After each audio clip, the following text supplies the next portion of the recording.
Tudo bom, gente? Eu sou o Álvaro, hoje é domingo, 7 de junho, e eu quero trazer os dados da evolução da Covid-19 em alguns estados. Esse vídeo aqui é o vídeo de Santa Catarina.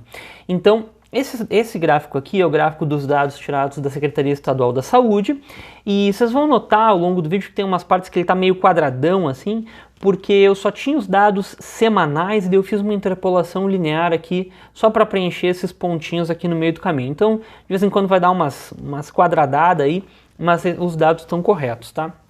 Então, ontem Santa Catarina estava registrando um pouco mais que 11 mil casos no dia 6 de junho e a gente pode dar uma olhada no crescimento semanal. E esses percentuais aqui, pessoal, eles são percentuais de dar inveja, gente. Tá muito bom, o crescimento deles tá muito controlado. Olha só, o máximo que chegou nas últimas 8 semanas foi 40% e antes tinha sido já um crescimento baixo de 30%. Poucas semanas aqui com mais de 1000 casos registrados, só 5 semanas aqui e passando de 2.000 casos só uma semana aqui. Então, olhando para esse crescimento absoluto e para esse crescimento relativo, para a forma desse gráfico, dá para ter uma noção que aqui assim pode já ter passado o famoso auge, o famoso pico da pandemia aqui lá pelo dia 16 de maio. Como é que a gente teria certeza? Olhando para os casos recuperados, mas infelizmente eu não encontrei os dados dos casos recuperados, então a gente tem que fazer uma projeção aqui. A gente supõe que em 2 semanas o paciente se recupera, então cria-se essa curva aqui projetada dos casos recuperados e a partir dela a gente consegue ver os casos ativos. A gente vê que não foi exatamente no dia 16, mas aqui no dia 23 tem um pico mesmo e depois os casos ativos começam a decrescer, começam a cair. Saiu aqui de 4.000 casos ativos praticamente no dia 23 para um pouco mais de 2.000 casos ativos aqui no dia 6. Então, isso significa que o pior já passou, significa que o auge já passou?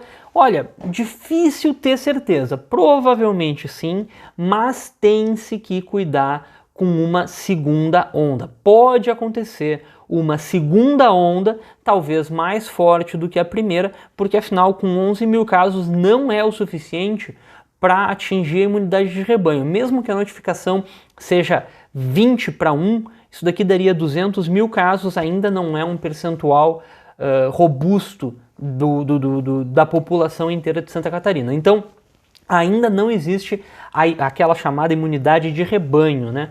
Pode vir ainda uma segunda onda, mas só que o que quer que Santa Catarina esteja fazendo, na verdade a gente sabe o que Santa Catarina está fazendo teste, está tentando fazer a rastreabilidade da doença, continue fazendo isso que vai com certeza diminuir o impacto de uma possível segunda onda ou até mesmo evitar uma segunda onda.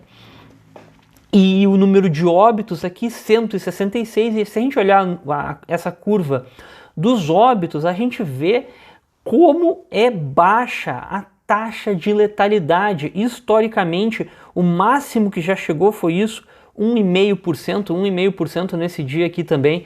Essa taxa de letalidade ela dá inveja em países europeus, pessoal, isso daqui, e lugares onde está boa o controle do Covid-19. 1,5% é uma taxa de letalidade muito baixa. Isso significa que a subnotificação lá é quase zero, que quase não tem subnotificação, que todas as pessoas que deveriam estar sendo testadas estão de fato sendo testadas.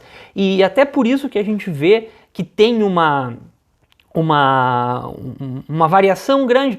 Aqui deu uma diminuída na taxa de letalidade, depois deu uma aumentada. Não significa que a subnotificação está aumentando, só significa mesmo que poucos novos óbitos dão uma grande diferença na taxa de letalidade, porque é assim que a gente vê. A gente tem 166 óbitos, então 30 novos óbitos já é um percentual grande. Então, pequenas flutuações que podem ocorrer por coincidências alteram aqui a taxa de letalidade. Então, isso daqui é Santa Catarina. E agora a gente pode começar a ver o impacto da capital Florianópolis no todo. E vamos e venhamos, né? A gente sabe que Florianópolis não é a cidade com o maior número de habitantes de Santa Catarina, apesar de ser a capital. E o impacto de Florianópolis no todo tá muito pequeno. Olha só, o máximo aqui nessas semanas foi 11%, agora está em 7%. A gente olhando aqui a curva de Floripa, né? Ela é bem... ela tem umas datas meio estranhas. Isso daqui provavelmente esteja por data de notificação.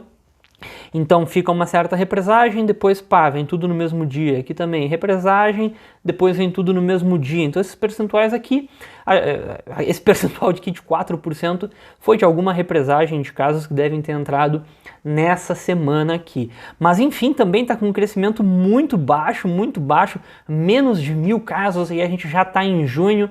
Sinceramente, isso é muito bom. E os óbitos, pessoal? É uma unidade, é um dígito. São só 8 óbitos em toda Florianópolis de Covid-19. A taxa de letalidade está em 1%, 1,01% para ser mais preciso. É uma taxa de letalidade muito baixa. Isso indica, isso demonstra que lá está se fazendo teste,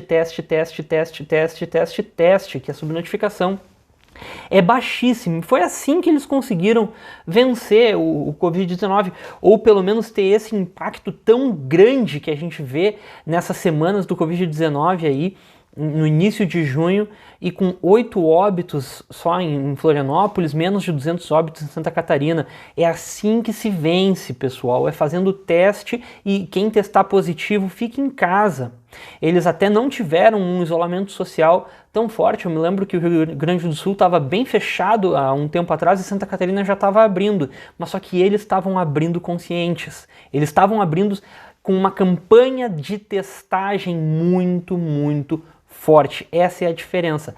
Pode abrir o comércio? Pode abrir o comércio, não tem problema. Mas só que tem que ter teste e as pessoas que testam positivo, elas têm que se isolar. Tá, pessoal? Então, era mais ou menos isso que eu tinha para falar. Parabéns para Santa Catarina. Qualquer comentário, sugestão, dúvidas, deixa aqui nos comentários. E muito obrigado e até a próxima.